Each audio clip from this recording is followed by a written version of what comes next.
드디어 오늘이 바로 2023년 마지막 날입니다. 이렇게 오늘 우리 한 해를 마무리하면서요. 지나온 이 시간들을 쭉 돌아보면 아마 뭐 서로 각자가 좀 다를지라도 그동안 각자마다 우리의 삶 속에는 참 많은 위기도 있었고 또 힘든 시간들도 있었고 또 어려울 때마다 그 모든 고비마다 우리를 도우신 하나님께서 그간 함께 해주셨다는 것을 또한 우리는 기억할 것입니다. 그래서 우리가 이 한 해를 좀 마무리하면서 우리가 할 수 있는 고백은 무엇인가를 생각해 보니까 바로 모든 것이 은혜다라는 것이에요. 우리 그런 마음 우리 옆에 사람에게 이렇게 한번 인사해 볼까요? 모든 것이 은혜입니다. 2024년도를 하루 앞둔 오늘 이 새해를 맞이하기 전에 우리가 구해야 할 것은 바로 이 은혜입니다. 은혜. 왜 그럴까요? 우리 인생을 살아보면 살아갈수록 또 매년마다 한 해를 정리하는 시간들을 가지면 가질수록 이 시간들 속에서 더 깊이 깨달아지는 것은 절대 내 힘으로 또 내 삶으로 내 능력으로 내 삶과 가정과 교회 그 어떤 것도 내가 책임질 수 없다라는 것을 깨닫게 되기 때문이에요.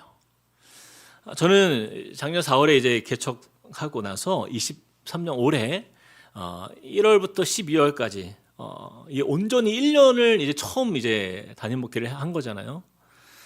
지금 와서 말씀드리지만 단 한순간도 쉬운 일이 없다는 걸 깨달았습니다. 항상 노심초사, 마음이 늘 조마조마하고 또 가끔 저녁 늦게 혹은 이제 아침 일찍 이렇게 전화벨이 울리면요, 마음이 이렇게 두근거려요. 혹시라도 어떤 성도님에게 무슨 일이 있는지 혹은 교회에 어려운 일이 생긴 건 아닌지 하면서 마음에 두려운 마음이 듭니다. 제가 평소에 잘 웃잖아요, 그렇죠? 네. 아닌가요? 그래서 어떤 성도님들은요, 제가 목사님은 두려움도 없고 뭐 겁도 없고 막 그런 줄 아시는 분들이 계세요. 근데 여러분, 웃는 게 다 웃는 게 아닙니다. 제가 잘 알아요. 제가 전형적인 새가슴이에요. 저는 작은 어떤 일만 생겨도 마음이 낙심되고 막 두려움이 찾아오고 제가 걱정부터 하는 습관이 제 몸에 있어요. 그래서 저는 늘 하나님 앞에 혼자 이렇게 끙끙 앓고 있는 저의 모습을 늘 자주 봅니다. 여러분들께도 제가 저번에 말씀드렸잖아요. 제가 A형이라고. 그 중에서도 소문자 A형입니다. 저는. 근데 하나님께서 왜 교회 담임 목사로 세우셨을까? 그 생각을 가끔 해봐요. 근데 그러면 그럴수록 깨달아지는 것은 딱 하나예요. 목회가 사람의 힘으로 하는 것이 아니라는 것을 하나님 보여주시기 위함이다. 저는요, 제가 제 스스로 제 자신이 너무나 부족함을 알기 때문에 그렇구나. 하나님이 인도하시고 하나님이 일하시는 자리에 제가 서 있는 거지 내가 하는 것이 아니더라고요. 이번 주 한 주간 동안 제가 이 한 해를 좀 정리해 보면서 그렇게 묵상하는 시간을 좀 가져봤는데 가정적으로 보나 교회적으로 보나 진짜 아찔아찔했던 순간들이 이렇게 막 머릿속에 스쳐 지나가더라고요. 그러나 그 모든 어떤 위기와 어려움들이 있었지만 그러나 결국 하나님께서 지켜주셨구나 하는 깨달음이 제 안에 있었어요. 여러분 24년을 바라보는 이 시간 무엇보다 우리에게 필요한 것은 바로 하나님의 은혜를 얻는 것, 바로 여기에 우리의 소망이 있다는 것을 더 깨닫게 됩니다. 우리가 오늘 읽은 이 본문 말씀을 보면 시편 기자 역시 우리와 크게 다르지가 않아요. 우리가 하나님께 구하는 것이 딱 한 가지가 있었는데 한번 1절을 같이 한번 읽어봅시다. 우리 같이 시작. 하나님이여 내게 은혜를 베푸소서. 내게 은혜를 베푸소서. 내 영혼이 주께를 피하되 주의 날개 그늘 아래에서 이 재앙들이 지나기까지 피하리이다. 그가 구한 것이 뭐예요? 은혜였다라는 거예요. 은혜. 하나님이요 내게 은혜를 베푸소서. 내게 은혜를 베푸소서. 시편 기자는 가장 먼저 구한 것이 바로 이 하나님의 은혜였다라는 거예요. 참고로 이 시의 저자는 다윗입니다. 다윗이 이 시를 썼던 이 배경을 조금 살펴보면 그가 왜 이렇게 하나님의 은혜를 간절히 구했는지를 우리가 좀 이해할 수 있어요. 여러분 성경책에 보시면 이 시편 57편을 소개하는 그 짧은 글이 그 제목에 붙어 있습니다. 뭐라고 써 있습니까? 다윗이 사울을 피하여 굴에 있던 때 이렇게 써 있어요. 여러분 조금 비싼 성경을 가지고 계시면 거기에 써 있습니다. 다윗이 사울을 피하여 굴에 있었던 때 그때 썼던 시가 바로 이 57편이에요. 이걸로 좀 짐작해 보면 다윗이 궁궐이 아니라 동굴에 머물고 있었다라는 것은요 참으로 어려운 위기 속에서 그가 있었다라는 것을 우리가 알 수 있습니다.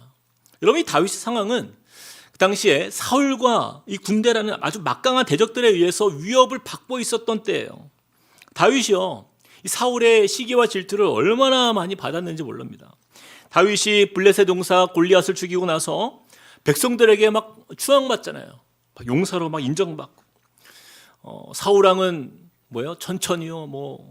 다윗은 만만이다. 그러면서 다윗이요, 그냥 한순간에 그냥 왕권을 막 위협할 수 있는 그러한 능력자로 그 이름이 오르내리자 사울은 그 시기에서 여러 차례 암살을 시도했어요. 그래서 다윗은 때로는 사울의 칼을 피해서 창밖으로 도망가기도 했고요.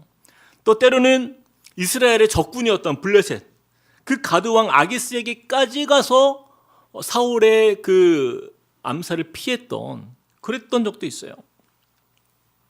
결국 다윗은 지금 사울을 피해서 광야로 도망쳐서 동굴에서 지내면서 사울을 두려워하는 시간을 보내고 있었던 때였다라는 것이죠.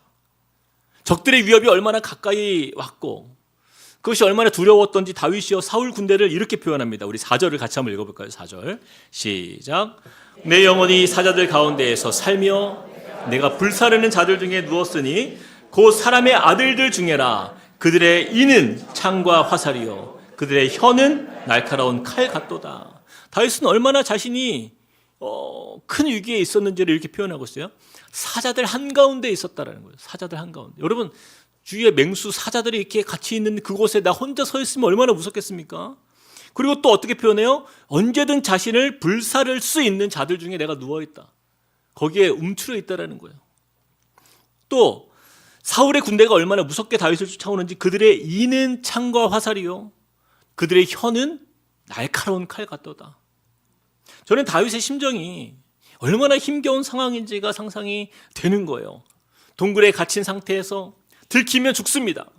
밖에는 굶주린 사자들이 우글거리는 것처럼 자신을 헤아리는 자들로 가득 차 있고 군대가 창과 화살과 칼로 그를 추격하며 그를 위협하고 비방과 협박과 조롱의 말들이 다윗의 마음을 굉장히 움츠러들고 두렵게 했던 거예요.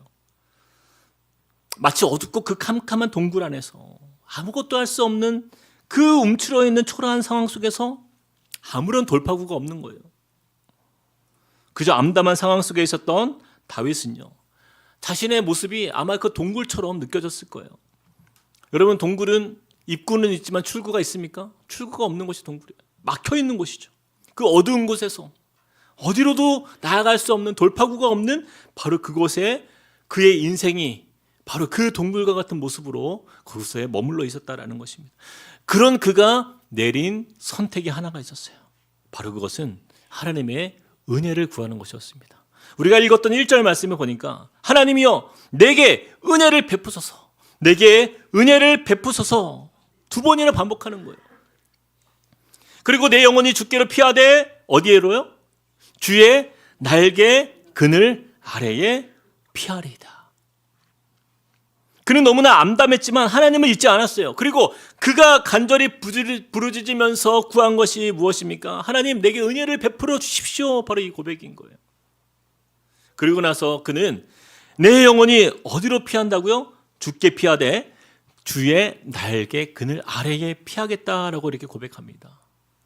여러분, 이 다윗을 잘 보시기 바랍니다. 그는요 지금 사면초가의 상황이잖아요. 근데 그의 살 길을 어디에 두냐면 주의 날개 그늘 아래로 피하겠다라는 거예요.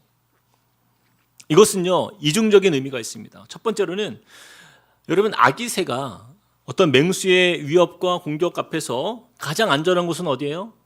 아기새는요 어미새의 그 날개의 품 안에 숨는 거예요. 그것이 아기새가 살 수 있는 유일한 길입니다. 그렇죠? 근데 두 번째 의미가 있어요. 이 날개 아래 그늘 아래 거하는 것의 두 번째 의미는 예루살렘 성전의 그 지성소에는 언약궤가 있습니다. 그 언약궤 위에 보면은 두 그룹의 날개가 이렇게 펼쳐져 있습니다. 그 날개, 이것은 하나님의 임재를 상징하는 곳이에요. 그러니까 다윗이 피한다는 것은 하나님의 임재 아래 거하겠다라는 것이죠. 하나님의 은혜의 자리, 그 예배의 자리, 그 은혜의 자리에서 내가 그곳에서 주님의 도우심을 입겠다라는 것입니다. 제가 말씀을 묵상하는데 참 우리 성도님들의 삶이 어쩌면 이 다윗과 같지 않은가 그런 생각을 해보게 되었어요. 동굴 밖에는 적들이 우글거리고 동굴 안에서는 돌파구가 없어요. 이 막혀있는 그 인생처럼 오늘로써 23년도를 우리가 마무리하지만 여전히 우리 삶에는요, 해결되지 않은 그 많은 문제들이 산적해 있고, 그렇다고 해서 24년도를 내다볼 때에 딱히 특별한 돌파구가 보이지 않는 그러한 현실을 바라볼 때 어쩌면 이 다윗과 같은 이 마음의 불안과 이 염려가 가득한 이 연말의 시간을 우리가 보내고 있지는 않는가 하는 생각이 들었습니다. 여러분들이 기억하실지는 모르겠지만 제가 23년도 올해 처음 시작할 때에 제가 설교 말씀 중에 한국 사회에 대두될 키워드 중에 평균 실종이라는 단어를 제가 사용했어요. 평균 실종. 이 평균 실종의 의미는 이 과거에 지내온 그 역사를 통해서 얻은 그 평균값이 있습니다. 그래서 그 평균을 가지고 미래를 예측하는 거예요. 그래서 이 사회를 우리가 살아갈 때에 우리가 우리에게 필요한 데이터, 이 평균이라는 그 기준이 있기 때문에 우리가 그것을 예측해서 앞으로 무엇을 준비하기도 하고 또한 우리가 그 예상을 합니다. 그런데 우리가 마주한 이 세상이요, 바뀌었다라는 거예요. 이 평균적인 기준이 사라졌어요. 예측하기가 어려운 세대로 변했다라는 거예요. 마치 세상이 럭비공처럼 어디로 튈지 모르는 그런 세상이 되었고 기준이 사라진 그런 시대가 되었기 때문에 우리는 어떻게 돼요? 예측을 할 수 없기 때문에 두려운 거예요. 앞이 보이지가 않기 때문에 암울한 거예요.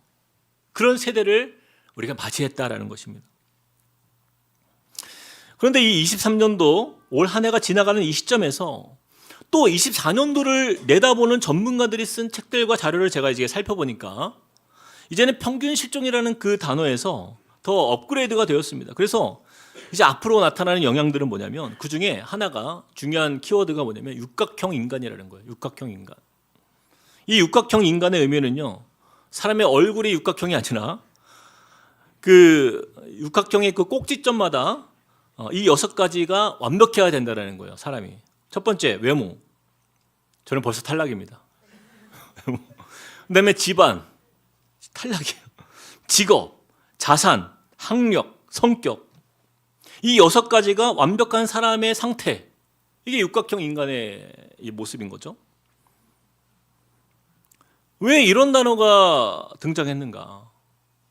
그것은 평균이 실종된 시대이기 때문이에요. 예측이 안 되기 때문에 이 두려움 속에서 현대인들이 나름 돌파구를 찾고자 해서 나타낸 현상이 이 육각형의 인간이라는 거예요.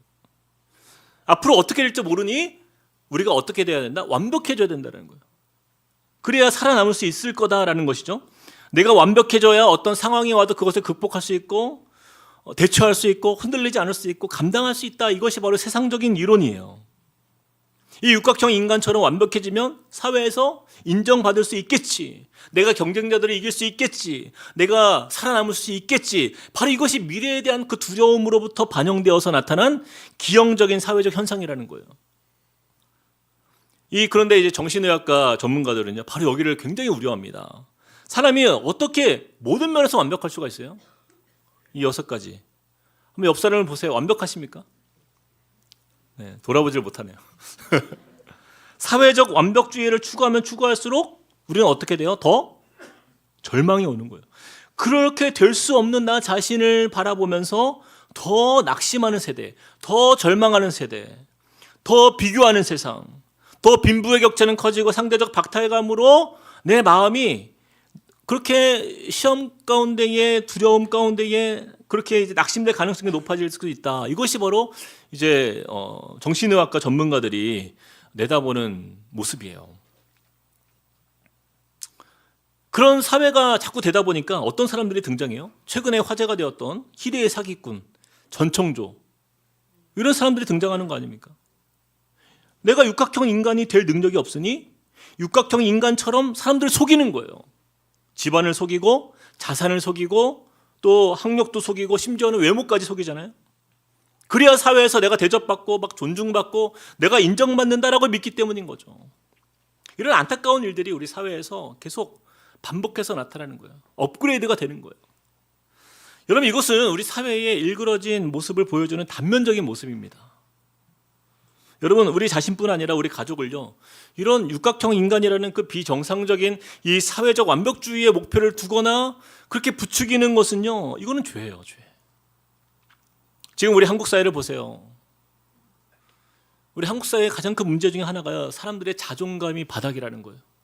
자존감이 바닥이라는 거예요. 항상 남들과 비교당하고 남보다 못한 자신을 채찍질하고 하나라도 부족한 것이 있으면 자신은 마치 낙오된 것처럼 그렇게 여겨지는 이 사회적 풍족 속에 과연 몇 퍼센트의 현대인들이 자신의 존재가 가치 있는 존재라고 여기고 또 내가 당당하게 세상을 살아갈 수 있는가라는 거예요. 그렇게 사회에서 요구하는 대로 우리가 그냥 휩쓸려 살아가다 보면은 여러분 23년도보다 24년도 세상이 더 우리는 강팍해진 세상을 맞이할 거예요. 더 치열한 세상 안에 거기에서 우리는 견디지 못할 거예요. 이 과열 경쟁의 세상이 되는 것을 우리는 그냥 두고 보는 거예요. 이것이 전문가들의 예견입니다. 제가 자료를 찾아보면서 보기만 해도 정말 가슴이 답답하고 숨이 막히더라고요. 그래서 세상 사람들은 마치 새해를 맞이하는 이 기대와 어떤 감격과 소망은 사치인 거예요. 요즘에 그런 기쁨을 찾아볼 수가 없어요. 그냥 어금니를 꽉 깨물고 그냥 육각형 인간이 되기 위해서 그냥 애써 보는 거예요. 이런 세상적 기준으로 자신을 바라보면 바라볼수록 육각형이 아니라 막 사각형, 아니 삼각형도 잘 이루기 어려운 연약한 존재구나. 이것을 우리는 직면할 수밖에 없는 것이죠. 사랑하는 여러분, 여러분의 24년도를 준비하면서 무엇으로 여러분의 인생의 돌파구를 찾으셨습니까? 한번 생각해 보세요. 우리가 아무리 완벽한 존재, 이 육각형 인간에 나온 것처럼 멋진 외모, 훌륭한 집안, 그럴듯한 직업, 풍족한 자산, 어떤 뭐 고학력, 또 어떤 뭐 좋은 성격, 이것들 다 갖추면 우리의 삶과 행복, 삶의 평안과 행복을 우리가 누릴 수 있습니까? 도대체 우리가 얼마를 더 가져야, 얼마를 더 벌어야, 얼마나 더 욕심을 내야 내가 더 가치 있는 내 그런 인생으로 내가 존중받고 그렇게 내 스스로를 내가 인정할 수 있는 세상에 살 수 있을까요?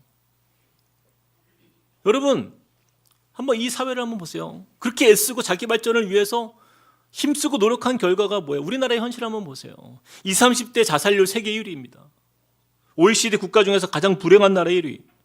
아이를 낳지 않고 싶은 나라 세계 1위. 세계에서 소멸될 예정에 있는 나라 1위. 우리나라, 대한민국이에요. 여러분, 해가 바뀌어도요, 여전히 그 기대와 희망이 보이지 않는 세대를 준비하는 우리의 현실 속에서 과연 우리에게 돌파구가 과연 있냐라는 거예요. 이렇게 소망을 잃어버린 이 현대의 사회 속에서 시편 기자인 다윗은요, 그 돌파구가 무엇인지를 우리에게 소개합니다. 다윗은 원수들로부터 이렇게 둘러싸여서 그가 갈 곳 없는 이 암담한 현실 앞에서 자신의 지혜와 어떤 능력과 힘을 끼워서 내가 어떤 육각형 인간이 되어서 내가 이것을 헤쳐나가리라. 그는 그런 선택을 하지 않아요. 자신은 연약한 인간일 뿐이기에 온 천지의 주제가 되시며 이 세상의 주관자가 되시는 그 하나님을 의지하기로 결단하며 나아가는 거예요. 비록 나의 삶의 현실은 막혀 있는 것처럼 보이고 적들로 그 두려움이 가득하지만 그래서 그는요, 선택한 것이 주의 날개 아래 머무는 하나님의 그 은혜를 구하는 가운데 나를 보호해 주시고 나를 은혜로 지켜주시는 그 하나님의 도우심 앞에 자신을 맡기는 자리로 나아가는 것입니다.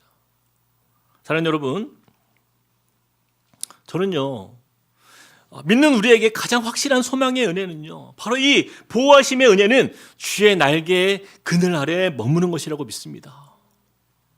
아무리 여러분 새끼새가요, 아무리 자기가 잘나고 힘있고 아무리 능력을 키워봤자 어미새의 그 날개 밑에 거하는 것이 그것이 가장 안전한 것이에요. 왜 그렇습니까? 어미새가요, 새끼들을 지키기 위해서 대신 싸우기 때문이에요. 여러분, 이 세상이 만만치 않죠? 그러나 그 세상 가운데에서 우리 힘으로 살아가는 그 인생, 여러분 해보십시오. 하면 할수록 내가 할 수 없구나라는 걸 깨닫는 것이 우리의 연약함이에요. 그러나 하나님은 언제나 우리에게 초대하십니다. 주님의 날개 그늘 아래로 우리를 초대하시는 거예요.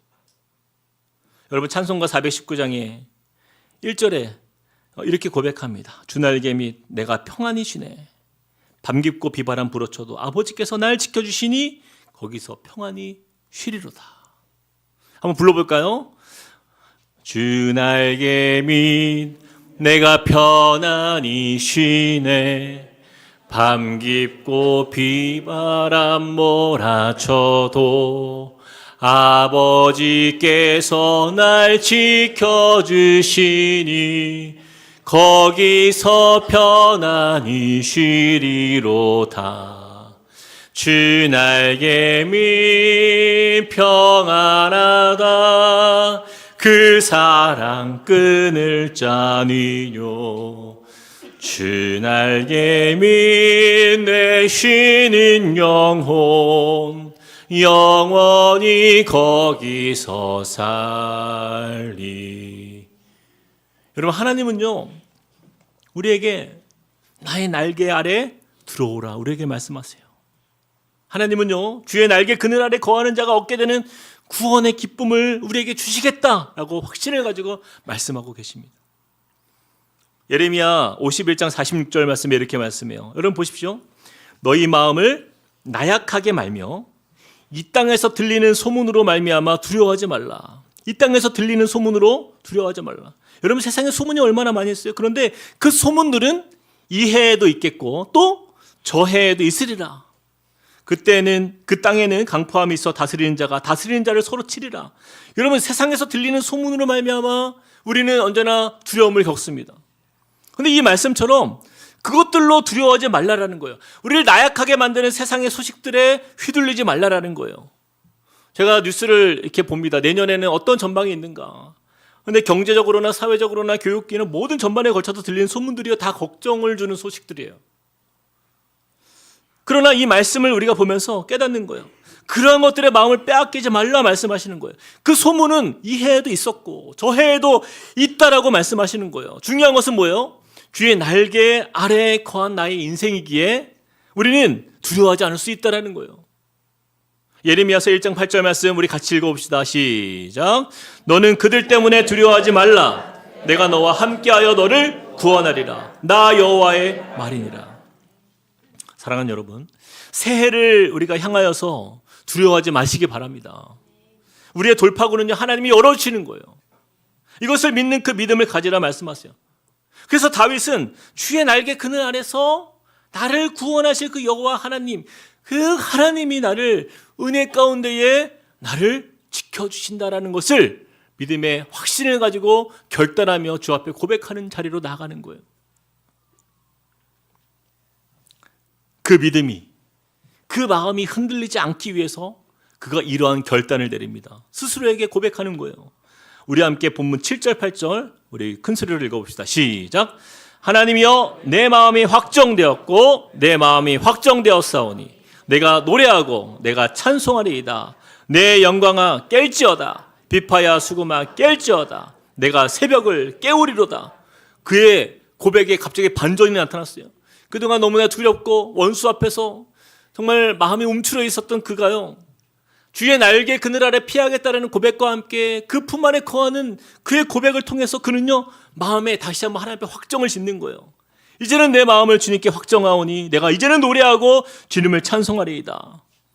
내 영혼이 확정되고 확정되었사오니 믿음의 눈 들어 주를 바라봅니다. 다 함께 내 영혼이 확정되고 확정되었사오니 믿음의 눈 들어 주를 바라봅니다.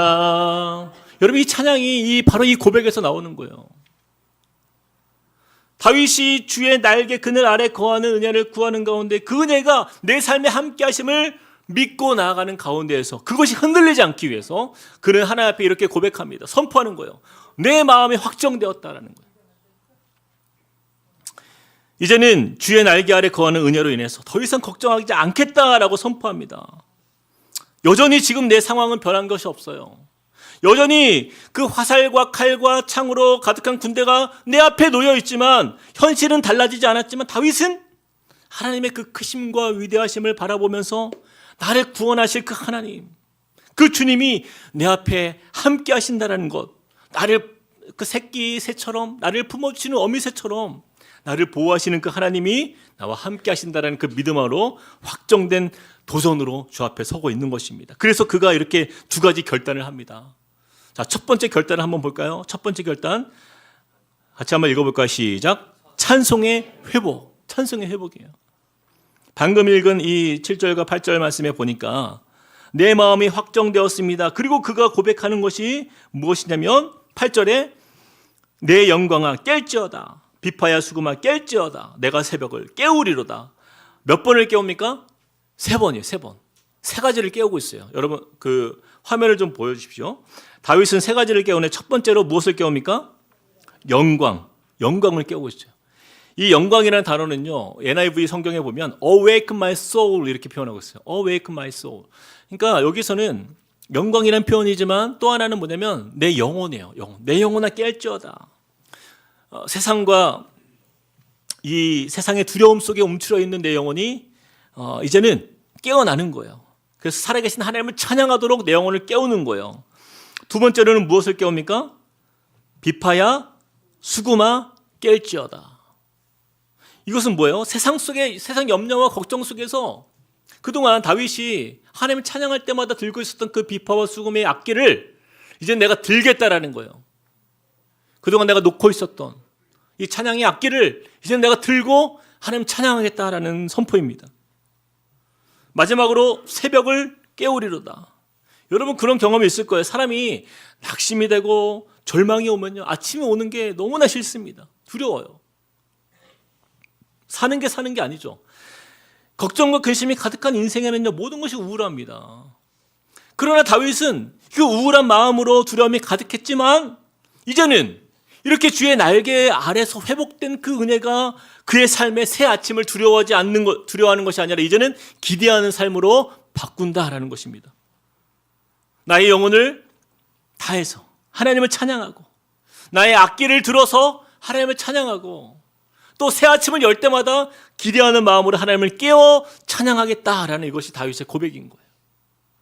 힘겨웠던 올 한 해를 우리가 마무리하고 새 해를 시작하는 이 시점에서 저와 여러분에게 주시는 귀한 믿음의 도전은 바로 이것입니다. 여러분, 찬양으로 새벽을 깨우십시오.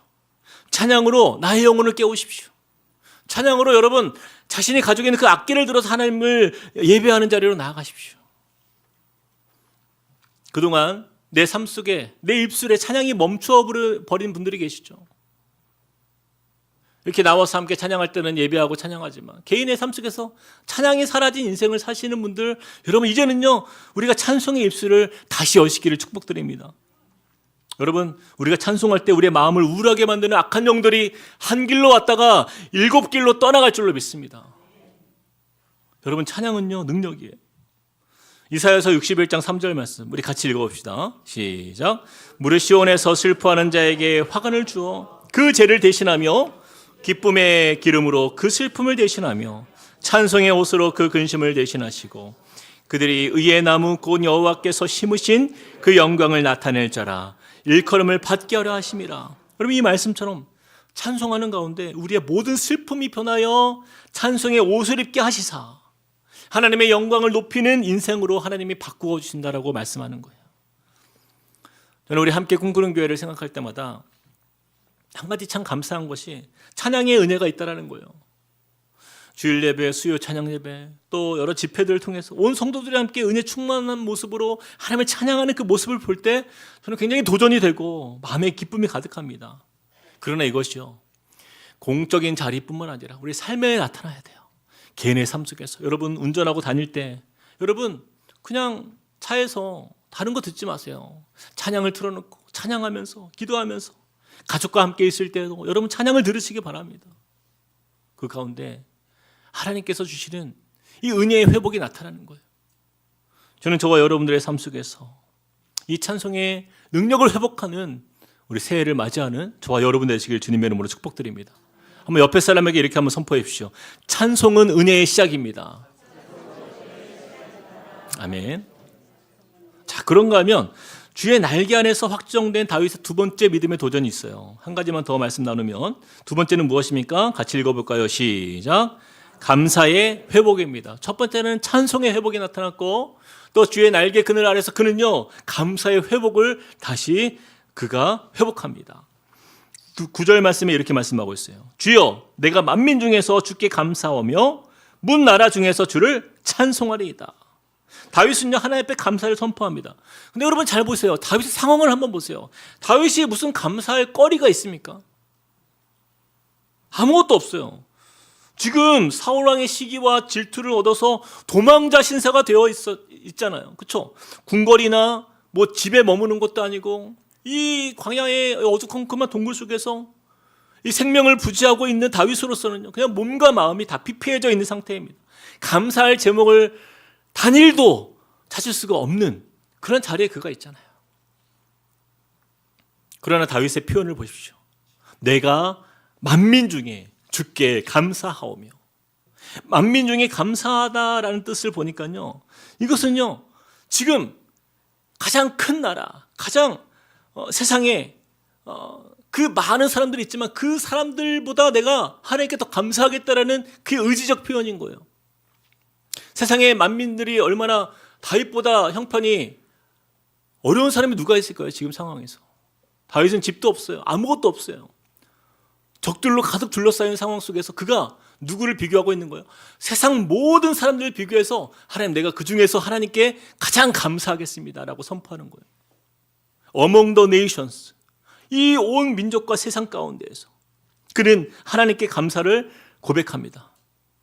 그 이유는요 하나님이 온 우주의 주인이심을 믿기 때문이에요. 여호와 하나님께서 온 세상의 왕이 되심을 그가 믿기 때문입니다.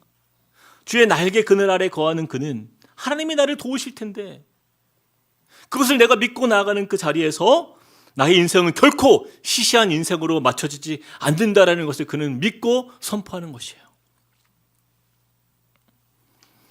시편 145편 3절 말씀에 여호와는 위대하시니 크게 찬양할 것이라 그의 위대하심을 측량하지 못하리로다. 여러분 다윗은 어려움 중에도 그 하나님의 위대하심을 믿고 미리 감사로 주님께 선포하며 찬양합니다. 저는요 이 부분이요 가장 크게 감동이 되더라고요. 여러분 이런 인생을 살 수 있다면 그 인생은 분명 믿음으로 승리하는 인생이 될 수 있다라고 저는 믿습니다. 이처럼 여러분이 우리 함께 꿈꾸는 교회 성도님들이 이 다윗처럼 비록 동굴에 있을지라도 만민 중에 주께 감사할 수 있는 믿음의 선포가 있다면 하나님께서 그를 얼마나 기뻐하실까? 저는 그런 생각을 해보는 거예요. 시편 107편 1절 말씀에 여호와께 감사하라 그는 선하시며 그 인자하심이 영원함이로다. 데살로니가전서 5장 18절 말씀 우리 잘 알죠? 같이 읽어볼까요? 시작. 범사에 감사하라 이것이 그리스도 예수 안에서 너희를 향하신 하나님의 뜻이니라.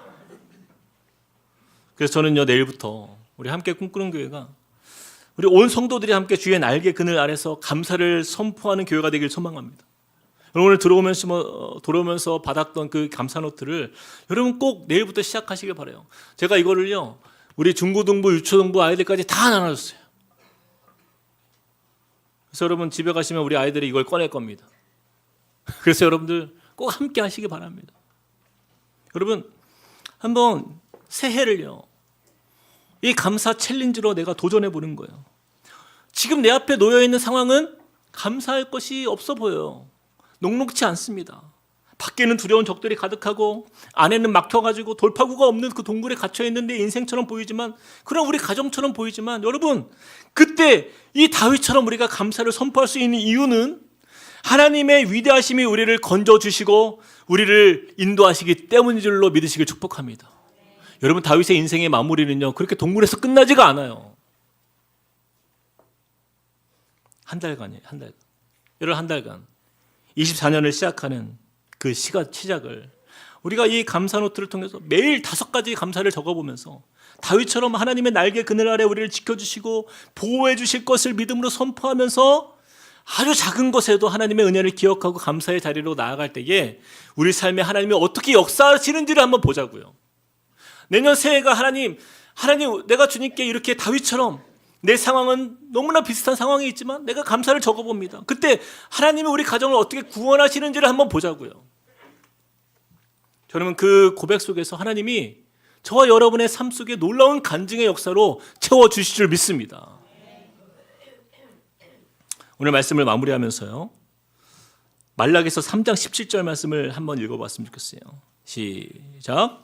만군의 여호와가 이르노라. 나는 내가 정한 날에 그들을 나의 특별한 소유로 삼을 것이요 또 사람이 자기를 섬기는 아들을 아낌같이 내가 그들을 아끼리라. 여러분, 하나님이 우리를 아끼신대요. 그들을 나의 특별한 소유로 내가 삼았기 때문에, 그들을 나의 특별한 소유로 삼았기 때문에 주의 백성들을 하나님은 아끼신다라고 말씀하세요. 우리 그냥 두지 않습니다. 사랑하는 성도 여러분, 23년이 마무리되는 오늘, 지나간 시간에 이 세월들은요 다 잊으시길 바라요. 여러분, 다 잊으십시오. 이제는 주님의 날개 그늘 아래서 다시 시작하는 거예요. 내가 하는 것이 아니라 우리의 어미새가 되시는 하나님께서 우리를 대신해서 싸우실 것이요, 우리는 그 안에서 찬송하고 감사하는 것, 바로 그 가운데에서 하나님의 우리는 구원의 역사를 바라보는 거예요. 바로 그 마음으로 하나님께 우리의 마음을 확정하시는 저와 여러분이 되시길 주님의 이름으로 축복드립니다. 우리 말씀을 기억하면서 함께 우리 찬양하시겠습니다. 내 모습 이대로 사랑하시네. 우리 가사의 이 고백이요, 이 시편 57편 말씀이에요. 후렴에 보면 주의 날개 아래 거하는 것, 주의 임재 안에 거하는 것, 그것이 나의 가장 큰 소망, 나의 가장 큰 은혜라고 이렇게 고백합니다. 여러분, 주님의 날개 아래 그늘에서 우리의 소망이 있습니다. 우리가 은혜를 덧입는 것은 바로 그 안에 있는 거예요. 이 고백을 함께 우리가 불러보면서 우리가 주님께 나아가시겠습니다. 내 모습 이대로 사랑하시네. 내 모습 이대로 사랑하시네. 연약함 그대로 사랑하시네. 나의 모든 발걸음 주가 하시나니. 날 인도하소서, 날 인도하소서. 내 모습 이대로, 내 모습 이대로 사랑하시네. 연약함 그대로 나의 모든 발걸음, 나의 모든 발걸음 주가 하시나니. 주님, 나를 인도하소서.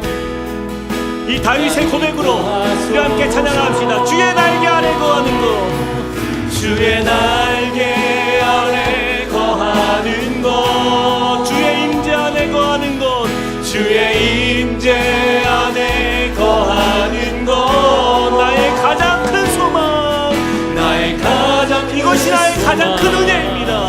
나의 가장 큰 은혜, 주와 함께 동행하느니. 주의 날개 아래, 주의 날개 아래 거하는 것, 주의 임재 안에 거하는 것, 나의 가장 큰 소망, 나의 가장 큰 소망, 나의 가장 큰 은혜, 주와 함께 동행하느니. 우리 한 번 더 이 찬양을 불러볼 텐데요, 여러분, 우리가 말씀 중에 나누었지만 세상 사람들은요 그 어미새가 없어요. 하나님이 그 날개 그늘 아래 거하는 것이 무엇인지를 몰라요. 그래서 그 아기 새임에도 불구하고 본인이 육각형 인간이 되어야 되는 거예요. 세상 가운데 살아남기 위해서는 내가 세질 수밖에 없어요. 그러나 그것이 어떻게 가능합니까? 하나님은 우리에게 초청하십니다. 주의 날개 그늘 아래 거하라.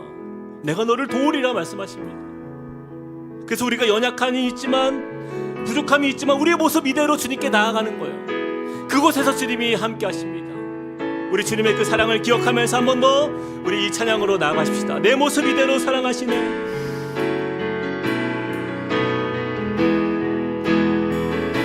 내 모습 이대로 우리를 사랑하, 우리의 연약함 은혜로 연약함 그 주님 우리를 사랑하신 나의 모든 발걸음 주가 우리를 인도하시는 분은 바로 우리 하나님이십니다. 날 인도하소서 내 모습 이대로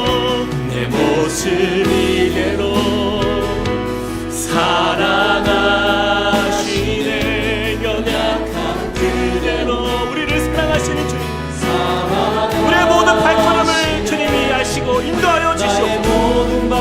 이것이 우리의 고백입니다.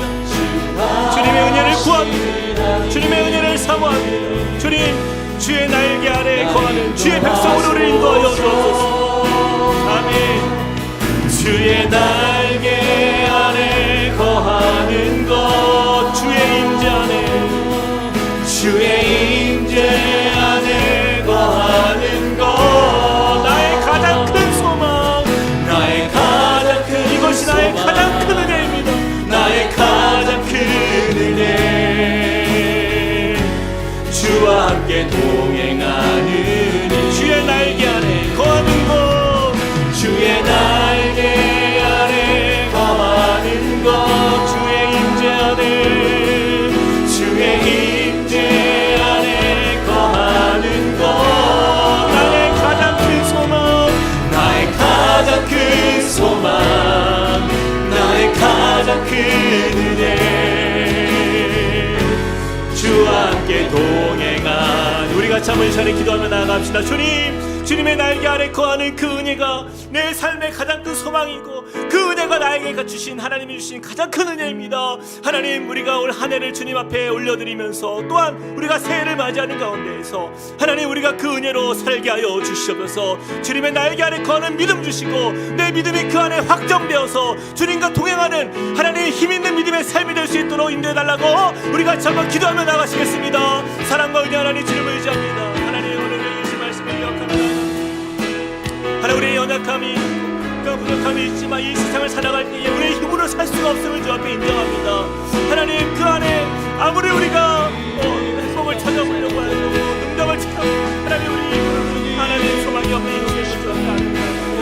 그런 우리에게 주님 다시 한번 말씀을 통하여서 깨닫게 하여 주시고 그 주님의 날개 품 안에 거함으로 인하여서 주님의 임재를 경험하는 주의 백성 되기를 원합니다. 하나님 우리 인도하시는 그 주님의 은혜 안에서 하나님 주님의 소망 안에 거하길 원합니다. 주여 역사하여 주셔서 우리를 정말 주님의 특별한 소유로 삼아주시고 사람이 자기 아들을 정말 섬기는 그 아들을 아끼는 것 내가 그들을 아끼겠다 말씀하신 그 주님의 약속을 붙들고 하나님 우리가 나아갑니다.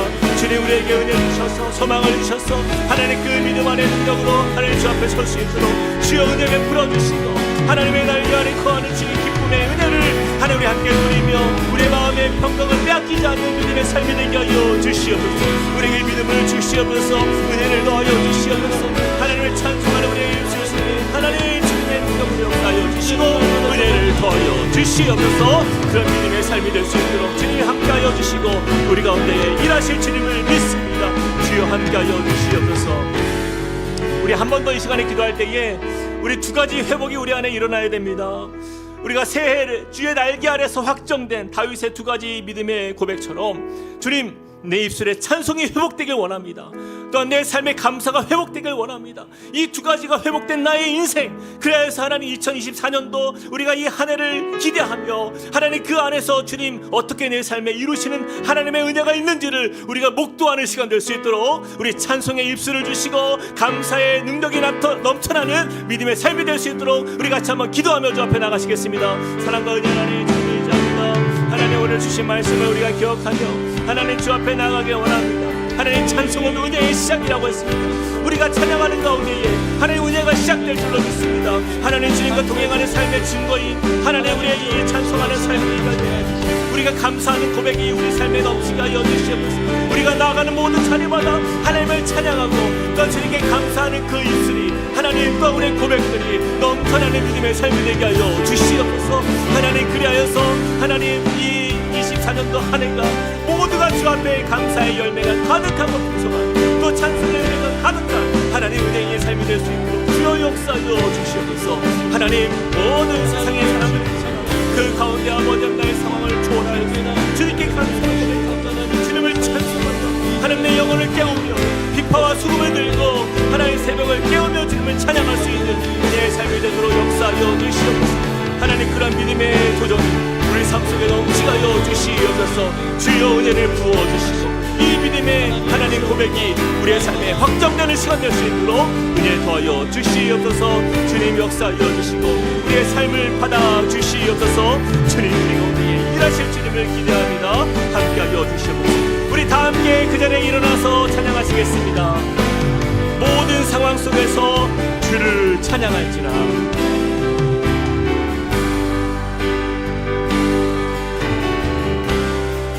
모든 상황 속에서 주를 찬양할지라. 주를 찬양할지라. 주는 너의 큰 상들, 주는 너의 큰 상들, 큰 도움이시라. 큰 도움이시라. 주의 얼굴 구할 때, 주의 얼굴 구할 때 주의 영을 부사, 주의 영을 부사. 크신 사랑 안에서, 크신 사랑 안에서 주를 보게 하소서. 주를 보게 하소서. 우리의 믿음을 고백하며 함께 찬양합니다. 내 영혼이 확정되고 확정되어 싸우니 믿음에 눈들어 주를 바라봅니다. 내 영혼이 확정되고 확정되어 싸우니 믿음에 눈들어 주를 찬양할 때 주의 나라 이미 임했네. 주를 찬양할 때 주의 나라 이미 임했네. 그 영원한 나라 보게 하소서.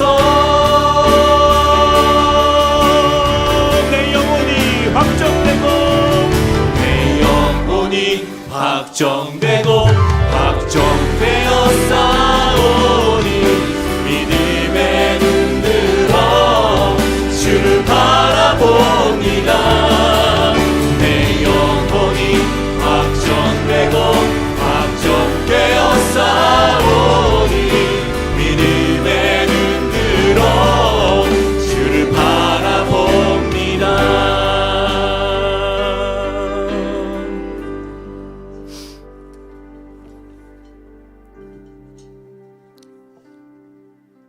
사랑과 은혜 하나님 감사합니다. 이렇게 한 해를 마무리하는 이 시점에서 주님, 우리의 삶은 여전히 풀리지 않을 것 같고 너무나 두려움이 가득하고, 또한 이 다윗의 고백처럼 이렇게 묶여있는 우리의 인생,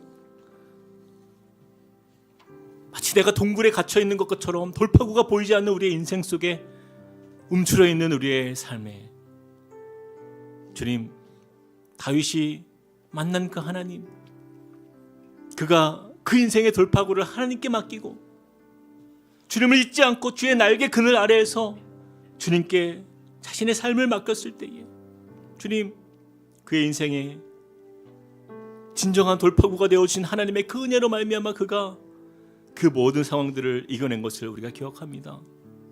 주님, 우리의 삶의 소망이 어디에 있습니까? 내가 힘을 주면 줄수록, 나를 의지하면 의지할수록 더 넘어지고 더 상처받고 더 절망 속에 거하는 우리의 인생이지만, 그러나 우리의 믿음의 눈을 들어서 살아계신 하나님을 바라보는 그곳에서 주님께서 역사하여 주시고 우리의 삶의 등불이 되어주시고 우리의 삶의 길을 열어주시는 하나님 되심을 믿습니다. 주님, 주 앞에 우리가 고백드렸던 이 고백과 같이 이 시간 내 마음이 확정되고 확정되었사오니 주님만이 높임 받아주시고 주님만을 찬송하며 주님께 감사하는 우리의 삶의 길이 열려지는 믿음의 성도가 될 수 있도록 우리를 축복하여 주시옵소서. 새해를 그런 기대감으로 시작하기 원합니다. 내 힘으로 시작하는 것이 아니라 하나님의 은혜 안에서 시작하는 새해가 되게 하여 주시고, 하나님 그 은혜 안에서 자유를 선포하며 하나님께 감사가 회복되고 찬송의 입술이 열려지는 복된 삶이 되게 하여 주시옵소서.